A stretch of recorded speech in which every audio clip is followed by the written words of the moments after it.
शिक्षक बंधूंनो, उच्च माध्यमिक पात्र यादी घोषित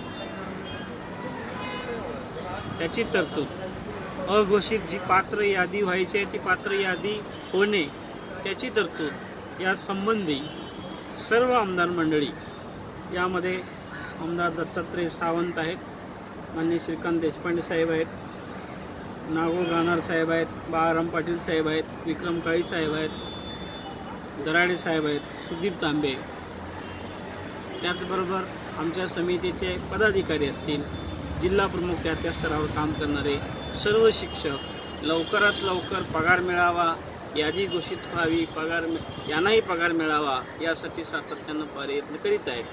आज मंत्रालयात गेल्यानंतर उपसचिव यांच्याशी भेट झाली आणि यामध्ये पुण्यातून जे काही प्रस्ताव आलेले आहेत त्यांची सर्वांची 20% प्रमाणे जी निधी आहे तो कलेक्ट केलेला आहे.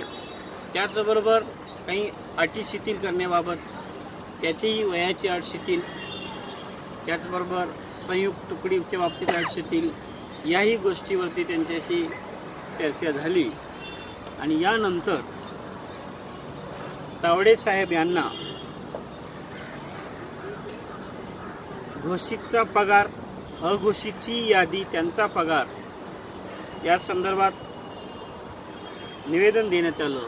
वयाची अट शिथिल करणं, विद्यार्थी संख्याबाबत, संयुक्त तुकडीबाबत आणि कार्योत्तर या विषयावरती सचिव स्तरावरती सांगितलेला विषय, कार्योत्तर हा विषय राहणार नाही, तो प्रस्तावांच्या बरोबर डिक्लेअरच्या बरोबर क्लिअर होईल.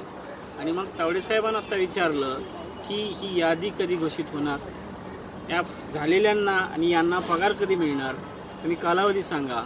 तर त्यांचं आत्ताचं मत आपली मुख्यमंत्र्यांच्यावर चर्चा झाल्याप्रमाणे, मी निवेदन केल्याप्रमाणे अर्थसंकल्पामध्ये मी घेणारच आहे.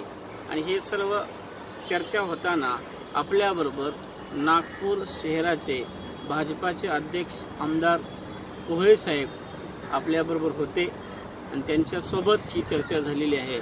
बंधूंनो, अर्थसंकल्पामध्ये घेतलंच जाणार हे जरी असलं त्यासाठी ही जी पाठपुरावा करणारी मंडळी आहेत, आपल्याला मिळेपर्यंत याचा पाठपुरावा करावा लागेल आणि आपण तो सर्वांच्या सहकार्यानं करू आणि लवकरच आपण सर्वांनी मिळून याला न्याय मिळवू.